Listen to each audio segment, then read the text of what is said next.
Now I'll start your first chapter of science, which is of chemistry, called chemical reactions and equations.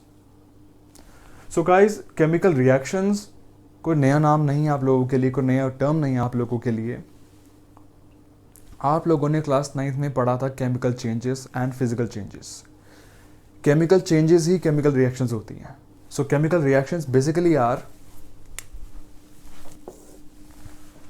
these are those chemical processes in which something new is formed with new chemical properties. So क्या मतलब है इसका? Chemical reaction वो process है जिसके अंदर कुछ भी नया प्रोड्यूस हो, जिसकी केमिकल प्रॉपर्टीज वो जिससे मिलके बना है उससे बिल्कुल हटके हो, बिल्कुल अलग हो जाए. So we can write it down.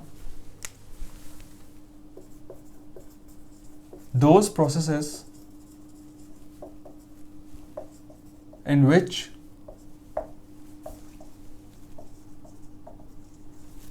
something new with new chemical properties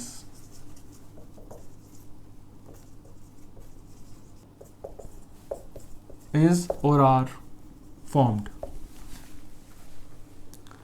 तो केमिकल रिएक्शन वो हर प्रोसेस है जिसमें कुछ भी नया बनता है. ऐसे प्रोसेस हमारे आसपास बहुत बार हो चुके हैं, आपने बहुत बार ऑब्जर्व किया होगा अपनी रियल लाइफ में, जैसे कि burning of anything. When you burn a piece of paper or when we burn fuel, that fuel or that paper turns into something different, which can be ash, which can be gas, smoke. तो ये एक example है chemical reaction का. It is a process in which something new is formed. And in chemical processes के अंदर जो चीज़ें भी पार्टिसिपेट करती हैं, they are called the reactants. जो चीज़ रिएक्ट होती हैं, जिनसे कुछ नया बनता है, they are called reactants. और जो चीज़ एक प्रोडक्ट की तरह बनती है, एज अ रिजल्ट बनती है, वी कॉल देम प्रोडक्ट्स. तो यहाँ पर रिएक्टेंट्स की केमिकल प्रॉपर्टीज बिल्कुल अलग होंगी प्रोडक्ट्स की केमिकल प्रॉपर्टीज से. So we can also write it down. Reactants क्या होते हैं? दो substances which takes part in a chemical reaction. Reaction के लिए I'll use RxN in short. And products.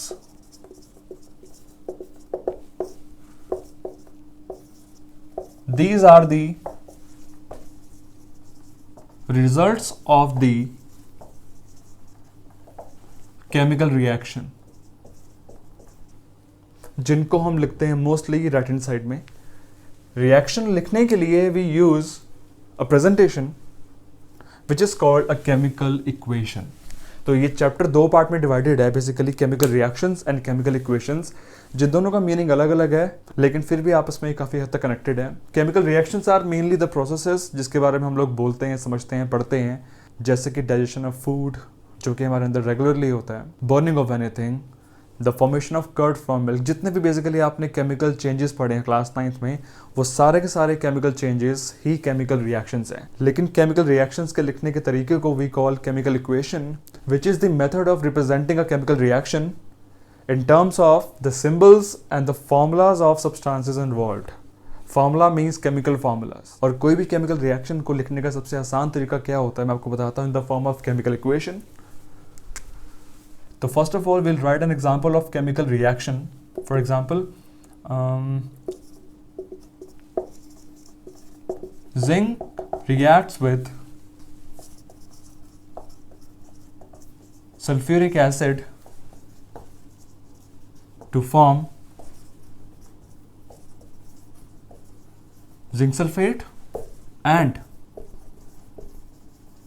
hydrogen gas. तो ये तो है एक प्रोसेस, अ केमिकल रिएक्शन, जिसके अंदर ये दो चीज़ें रिएक्ट हो रही हैं और ये दो चीज़ें क्रिएट हो रही हैं. तो ये दो चीज़ें रिएक्टेंट्स हैं एंड ये दो चीज़ें इसके प्रोडक्ट्स हैं, जिनकी प्रॉपर्टीज़ बिल्कुल अलग है. जैसे प्रॉपर्टी में क्या अलग है, zinc is a metal, you all know. और मेटल की प्रॉपर्टीज़ क्या होती हैं, आई थिंक मुझे ज़रूरत नहीं है बताने की आपको, बट फिर भी मैं बता देता हूँ. लस्ट्रस होते हैं, डेंस होते हैं, सॉलिड होते हैं, मेलेबल होते हैं, डक्टाइल होते हैं, एंड ये सब कुछ प्रॉपर्टीज़ हैं मेटल्स की. Now an acid, sulphuric acid और we can take hydrochloric acid. Acids की प्रॉपर्टी क्या होती है, कुछ कॉमन प्रॉपर्टीज होती हैं एसिड्स की, जैसे कि all the acids are corrosive. कुछ हल्के कॉरोसिव होते हैं, कुछ ज़्यादा कॉरोसिव होते हैं, बट इनकी कॉरोसिव प्रॉपर्टी कॉमन है। और हर एक एसिड में एक कॉमन चीज़ और भी होती है, that they all contain hydrogen in their formulas. Hydrogen atom इसमें भी होंगे। और यहाँ पर जो बन रहा है वो है zinc sulphate, which is a salt, and साथ में एक गैस, हाइड्रोजन गैस। तो देख रहे हो कि आपकी प्रॉपर्टीज में काफ़ी हद तक फ़र्क आ चुका है। और इसी की वर्ड इक्वेशन लिखने का तरीका ये होगा, zinc plus sulphuric acid give us zinc sulphate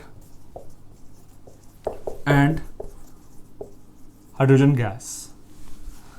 तो गाइज यहाँ पर लिखने का एक तरीका ये भी है जिसमें मैंने आपको दिखाया है कि कैसे इसमें कौन कौन सी चीज़ें इन्वॉल्व हैं, ये दो चीज़ें, और इनसे क्या बन रहा है। रिएक्टेंट्स एक हो सकता है, दो हो सकते हैं, और it can be more than 2। Same with products, products एक हो सकता है, दो हो सकते हैं, या मोर देन 2 भी हो सकते हैं। लेकिन अगर आपके पास n रिएक्टेंट्स हैं तो आपको उन रिएक्टेंट्स के बीच में हमेशा प्लस साइन यूज़ करना है। जैसे अगर आपके पास 3 रिएक्टेंट्स हैं तो we'll write something like this, A plus B plus C give us, मान लो इनसे बन रहे हैं 2 प्रोडक्ट्स, तो we'll write D and E। बोलोगे आप एंड, लेकिन उसके बीच में आप लगाओगे प्लस। तो यहाँ पर ये 3 चीज़ों को सेपरेट करने के लिए we'll use plus. Same in the product side आपको प्लस से इसको सेपरेट करना है, अलग अलग प्रोडक्ट्स को। ओके, सो ये जो मैंने आपको अभी लिख के दिखाया है ये एक वर्ड इक्वेशन है। और आपको पता है कि वर्ड इक्वेशन को लिखना उतना ज़्यादा इफेक्टिव नहीं लग रहा, क्योंकि इसमें आपको हर बार एक एक कंपाउंड का, एक एक सब्सटेंस का नाम लिखना पड़ेगा, जो कि थोड़ा लंबा ही हो रहा है, इसमें टाइम बर्बाद हो रहा है इक्वली। तो इससे भी एक इजी फॉर्म है to represent a chemical reaction which is called the chemical equation. Chemical equations में we can use just the symbols and formulas of the substances involved. जैसे इसी प्रोसेस की जो केमिकल इक्वेशन है वो होगी, जिंक का सिंबल आप लोगों को पता है Zn, सल्फ्यूरिक एसिड का होता है H2SO4, it gives us on reaction zinc sulfate which is ZnSO4, the symbol of hydrogen gas is H2। तो गाइज ये इसकी केमिकल इक्वेशन है जो कि आपको लिखने में काफ़ी कम टाइम लगेगा और ये काफ़ी इफेक्टिव भी है, क्योंकि इसमें आपको डिटेल में दिख रहा है कि कौन कौन सा एटम इसमें इन्वॉल्व है, कौन सा एलिमेंट इसमें इन्वॉल्व है और किसके रिएक्शन से क्या प्रोड्यूस हो रहा है। ओके, सो अब मैंने इजीली लिख दिया फार्मूला जिंक सल्फेट का ZnSO4। कुछ बच्चों को इसमें दिक्कत आती है कि फार्मूला कैसे बनता है, कि फार्मूले में कहीं 2 तो नहीं आना, कहीं पर 3 तो नहीं आना। तो इसके लिए मैं आपको फिर से बोलूँगा कि क्लास 9th का क्रिस क्रॉस मेथड और वैलेंसी कॉन्सेप्ट को ढंग से एक बार रिवाइज कर लो आप, क्योंकि वो चीज़ दोबारा यहाँ पर काम आने वाली है। जैसे कि इसका फार्मूला ZnSO4 कैसे बनता है, तो उसमें भी क्रिस क्रॉस मेथड यूज़ होता है, जिसमें हम लोग सब्सटेंसेस के सिंबल लिखते हैं जो इसके कॉम्पोनेंट्स हैं, which is zinc and sulphate ion. Zinc की वैलेंसी होती है 2, सल्फेट की होती है 2, जिसको आप रिड्यूस कर सकते हो 1 से। तो एट लास्ट फॉर्मूला बनता है ZnSO4। तो वैलेंसीज आपको याद करनी पड़ेंगे, आपको सिंबल याद करने पड़ेंगे, उसके बिना आप लोग ये चीज़ नहीं लिख पाओगे और प्रॉब्लम आएगी, पूरी केमिस्ट्री में आपको दिक्कत आ सकती है। तो इसलिए मैं आपको पहली क्लास में दे रहा हूँ सजेशन कि आप लोग वैलेंसी वाला कॉन्सेप्ट क्लास 9 से एंड क्रिस क्रॉस मेथड को ढंग से रिवाइज कर लो, वरना प्रॉब्लम्स आएंगी ही आएंगी। एंड आपने एक और चीज़ नोटिस की होगी, अगर नहीं की तो मैं बता देता हूँ, कि कोई भी केमिकल रिएक्शन में कभी भी कोई नया एटम क्रिएट नहीं होता। जैसे इसी पूरे प्रोसेस के अंदर सिर्फ 3 तरह के या सिर्फ 4 तरह के एटम्स हैं इसके अंदर, and these are zinc, hydrogen, sulphur, oxygen on the reactant side. This side is the reactant side, the left hand side of the reaction, and this side, right hand side, is called the product side. तो reactant and product side दोनों side पे जो elements इसमें use हो रहे हैं या जो एटम्स यूज हो रहे हैं उसके सिर्फ 4 टाइप्स हैं, zinc, hydrogen, sulphur and oxygen. और वो एंड सेम वहां पर भी वही सेम 4 एटम्स हैं, चाहे उनकी थोड़ी सी शफलिंग हो गई है, लेकिन एटम कोई नया यहाँ पर नहीं प्रोड्यूस हुआ या कोई एटम कम नहीं हुआ। लेकिन इसमें और साथ ही साथ इसमें एक चीज़ और कॉमन भी है कि इसमें एक एक एटम का काउंट टाइप भी सेम है। जैसे कि इफ वी काउंट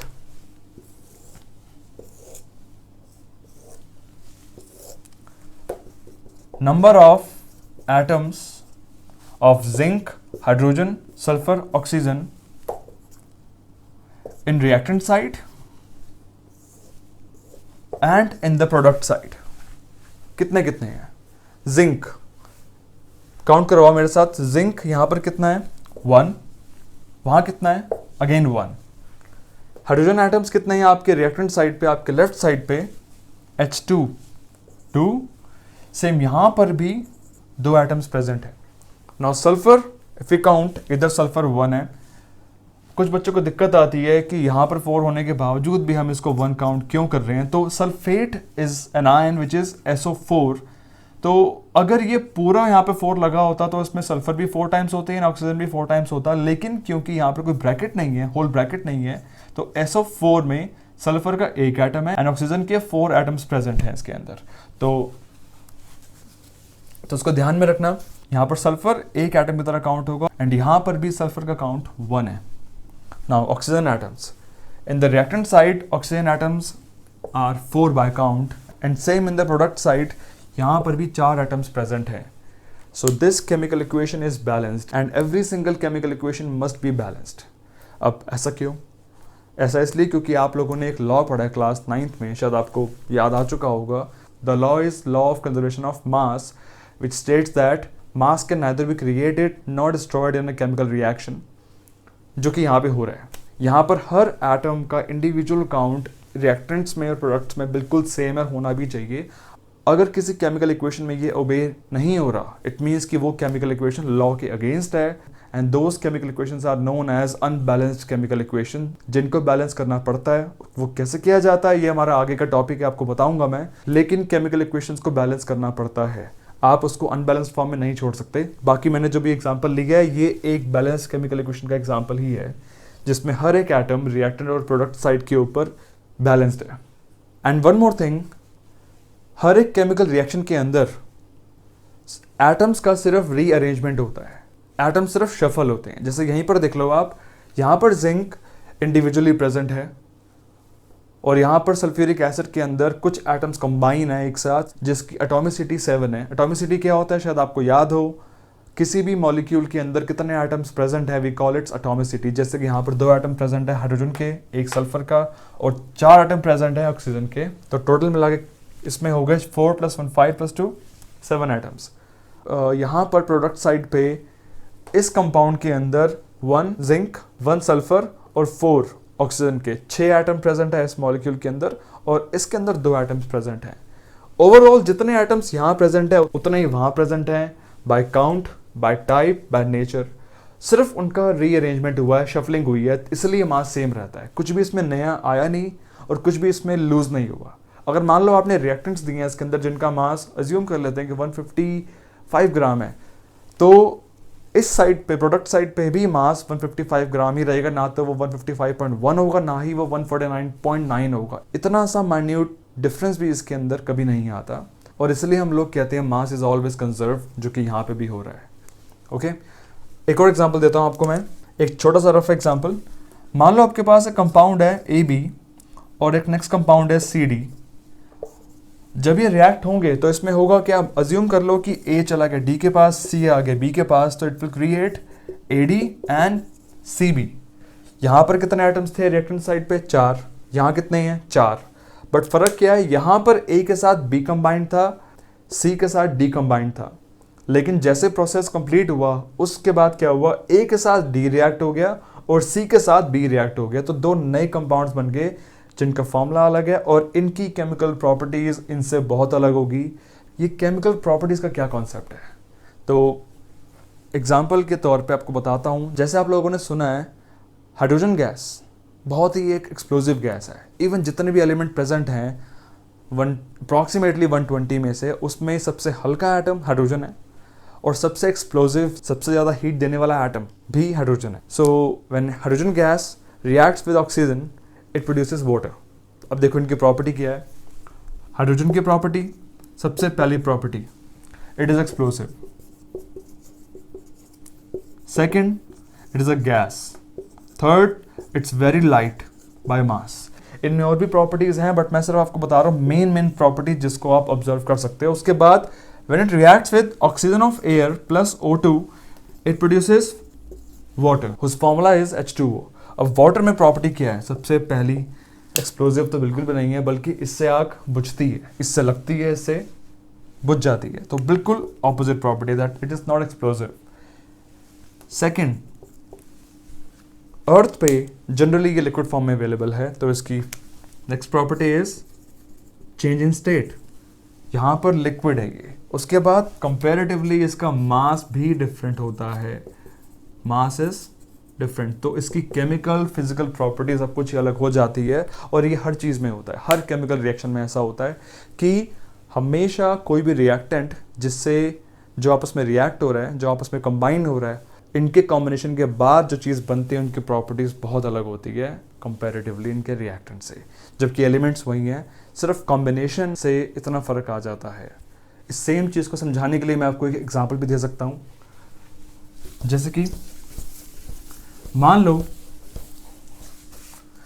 ये कंपाउंड AB आप और आपके फ्रेंड का एक बॉन्ड है, एक कंपाउंड, जैसे हम लोगों की दोस्ती होती है हर एक के साथ, बट आपका बेस्ट फ्रेंड मोस्टली एक ही होता है।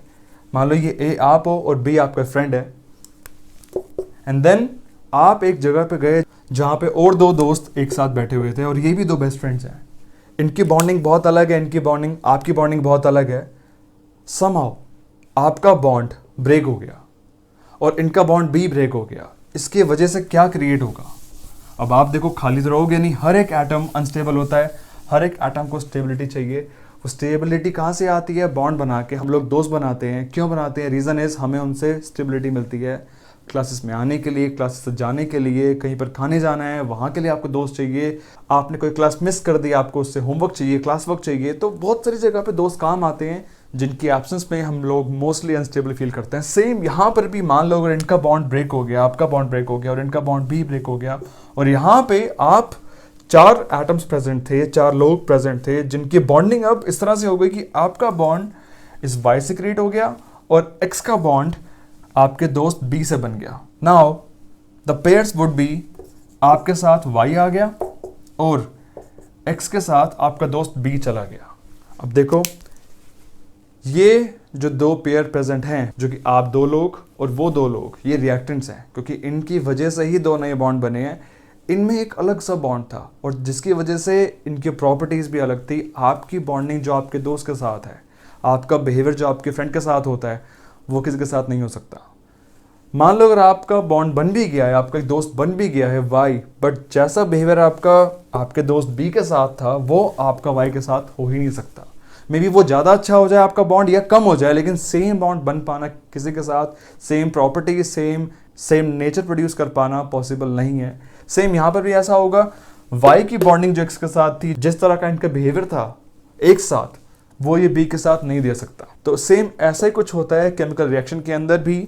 रिएक्टेंट्स हैं जिनकी प्रॉपर्टी अलग है, लेकिन जब भी कभी ये रिएक्ट हो जाते हैं, ये किसी भी एटम के साथ कंबाइन हो जाते हैं, तो इनका बिहेवियर पहले जैसा नहीं रहता। ये कुछ नई प्रॉपर्टीज़ गेन कर लेते हैं, लेकिन नई प्रॉपर्टी गेन करने के साथ साथ कुछ पुरानी प्रॉपर्टीज़ भी लूज होती हैं। वो पुरानी प्रॉपर्टीज़ क्या हो सकती हैं?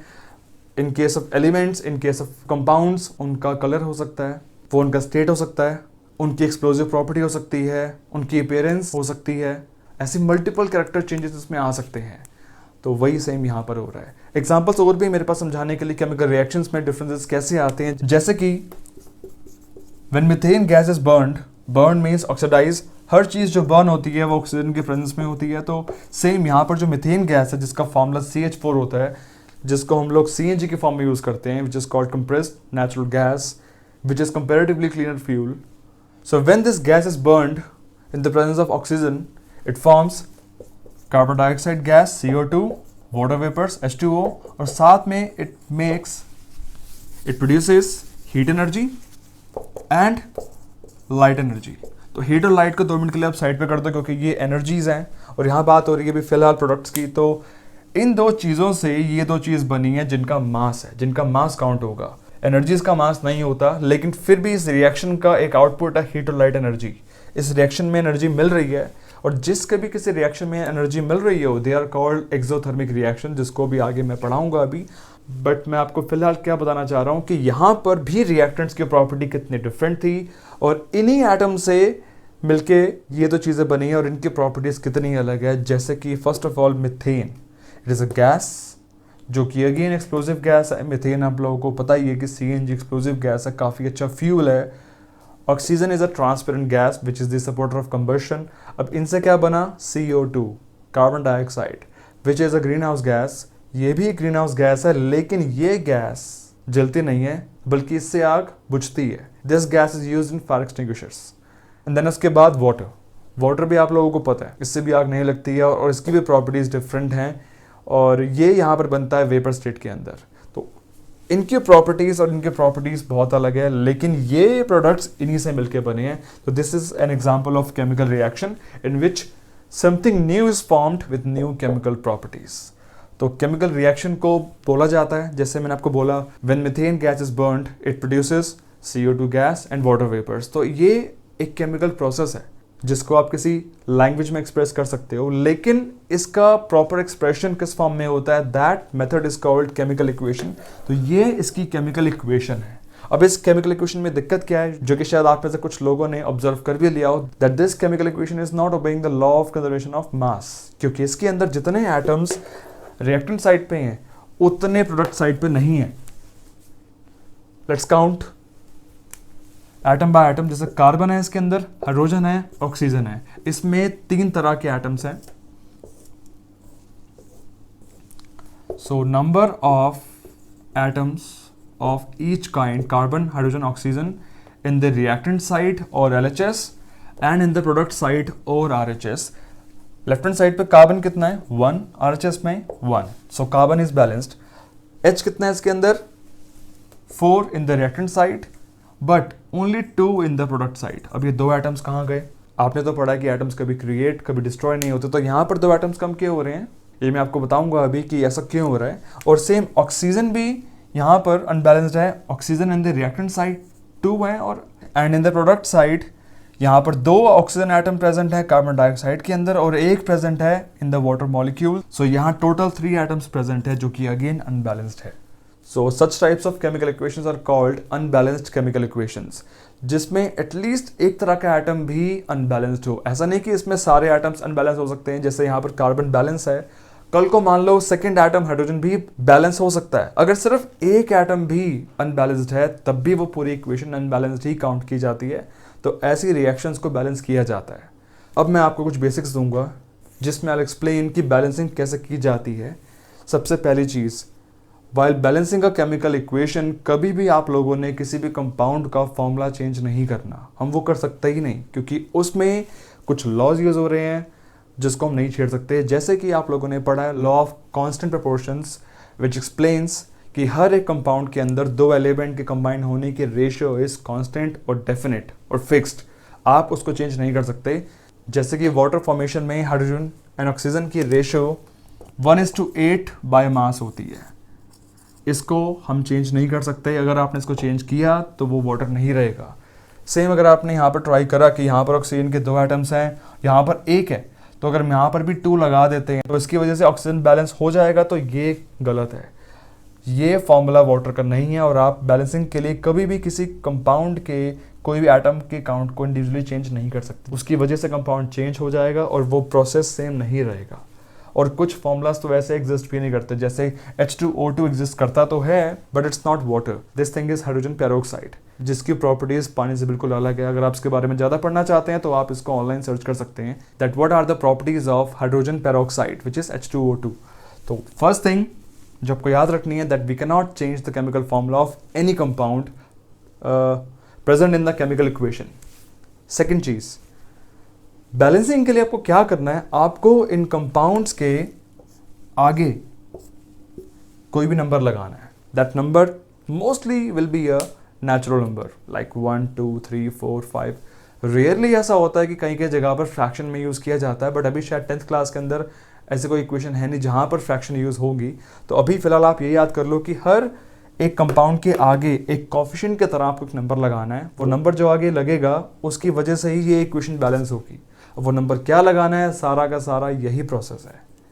और ये मोस्टली होता है hit and trial method, but मैं आपको कुछ टेक्निक्स दूंगा जिसकी वजह से आपके लिए थोड़ा सा आसान हो जाएगा ये। अब देखो यहाँ पे हमको स्टार्ट कहाँ से करना है, हमेशा उस एटम से जिसकी क्वांटिटी सबसे ज़्यादा अनबैलेंस्ड है, जैसे कि हाइड्रोजन। यहाँ पर 4 और 2 अलग अलग अमाउंट में प्रेजेंट है। तो ऐसा क्या किया जाए कि यहाँ पर हाइड्रोजन बैलेंस हो जाए इस इक्वेशन में, उसके लिए आप यहाँ पर 2 लगा सकते हो एज अ कोफिशिएंट। अब जब यहाँ पर 2 लगा दिया आपने, जब भी किसी कंपाउंड के आगे आप कोई नंबर लगाओगे तो वो नंबर हर एक एलिमेंट के नंबर से मैथमेटिकली मल्टीप्लाई होगा। जैसे यहाँ पर हाइड्रोजन के 2 एटम प्रेजेंट थे और यहाँ पर तो आपने 2 लगा दिया, तो now these are 4H atoms. तो अब ये हाइड्रोजन एटम्स 2 नहीं है, 4 हो गए, बिकॉज 2 2s आर 4। और सेम ऐसा नहीं कि सिर्फ ये इफेक्ट सिर्फ H पे आएगा, ये इफेक्ट हर एक इंडिविजुअल एटम के ऊपर आएगा। तो सेम यही 2 ऑक्सीजन के एटम से मल्टीप्लाई भी होगा। सो 2 1s आर 2, यहाँ पर ऑक्सीजन का एक एटम प्रेजेंट था जो कि अब डबल होके 2 हो चुका है। सो 2 एटम प्रेजेंट इसके अंदर हो गए और 2 इसमें प्रेजेंट थे, तो टोटल एटम्स यहाँ पर हो गए 4। So oxygen now is 4 by count, लेकिन स्टिल ये अभी भी अनबैलेंस्ड है, क्योंकि अब आपके राइट हैंड साइड के ऊपर ऑक्सीजन की काउंटिंग 4 हो चुकी है, जबकि आपके रिएक्टेंट साइड पे सिर्फ 2 ही है। जब आपने हाइड्रोजन को बैलेंस करा, उसके साथ साथ ऑक्सीजन की काउंटिंग भी चेंज हो गई है, जो कि अभी भी अनबैलेंस्ड है। तो अब हम क्या कर सकते हैं, कार्बन बैलेंस है, पहले यहाँ 1 था, यहाँ 1 था, ऑलरेडी बैलेंस था। हाइड्रोजन वॉज अनबैलेंस्ड, यहाँ 4 थे, यहाँ पर 2 लगा के उसको भी हमने 4 कर दिया। लेकिन ऑक्सीजन अभी भी आपके रिएक्टेंट साइड पे 2 प्रेजेंट है और इस साइड पे 4 प्रेजेंट है। तो ऐसा क्या किया जाए रिएक्टेंट साइड पे कि वो 4 हो जाएं। तो ये गलती मत करना, फिर से बता रहा हूँ कि यहाँ पर आप 4 कर दो, ये चीज़ इम्पॉसिबल है, क्योंकि ऑक्सीजन का जो मॉलिक्यूल है अर्थ के लिथोस्फेयर के आसपास डायटोमिक फॉर्म में ही मिलता है, तो वो ऑक्सीजन का मॉलिक्यूल O2 ही होता है। तो what we can do is we can apply a number as a coefficient with O2 which is 2। क्यों? क्योंकि 2 2s आर 4, और जैसे आपने यहाँ 2 लगाया तो ये ऑक्सीजन के 2 एटम 2 से मल्टीप्लाई होने के बाद 4 बन गए। तो यहाँ पर नाउ वी हैव 4 एटम्स। तो अब ये इक्वेशन बैलेंस्ड है, क्योंकि इसके अंदर हर एक इंडिविजुअल एटम रिएक्टेंट साइड पे एंड प्रोडक्ट साइड पे बैलेंस्ड है। बेसिकली यहाँ पे हुआ क्या, आपको दिखाता हूँ मैं थोड़ा सा और इजी फॉर्म में।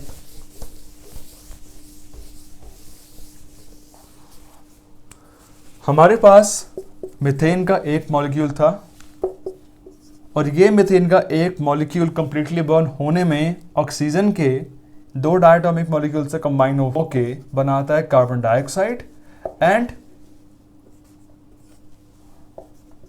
2 वाटर मॉलिक्यूल्स। तो ये कुछ इस तरह से प्रोसेस कंप्लीट होता है। अगर आप इसको ऑक्सीजन कम दोगे तो ये रिएक्ट नहीं होगा। तो हर एक रिएक्शन का कुछ एक प्रिंसिपल होता है जो फॉलो होता है। तो कोई भी केमिकल इक्वेशन में आपको कंपाउंड का फॉर्मूला चेंज नहीं करना, आपको सिर्फ उसके आगे एक ऐसा नंबर लगाना है एज अ कोफिशिएंट, जिसकी वजह से रिएक्टेंट और प्रोडक्ट साइड पे हर एक एटम का इंडिविजुअल काउंट बैलेंस हो जाए। तो ये एक एग्जांपल था, छोटा सा एक रफ आइडिया था कि इक्वेशन को बैलेंस कैसे किया जाता है। इन डेप्थ मैं आपको पूरी क्लास दूंगा बैलेंसिंग के ऊपर, जिसमें हमारे पास बहुत सारे डिफरेंट तरह के इक्वेशंस होंगे जिसको हम बैलेंस करना सीखेंगे। तो आज की क्लास के लिए फिलहाल इतना ही। मैंने आपको आज पढ़ाया कि केमिकल रिएक्शंस क्या होती हैं, the process in which something new is formed with new properties, और उसको रिप्रेजेंट करने के तरीके को बोलते हैं केमिकल इक्वेशंस। और केमिकल इक्वेशन भी 2 तरह की होती है, एक तो वर्ड फॉर्म में मैंने आपको बताई थी, वर्ड से best is chemical equation. So we'll write every chemical process in the form of their chemical equations, which is the most efficient way to represent them. See you guys in the next video soon. Till then, stay safe, stay home, and keep studying as well. Bye.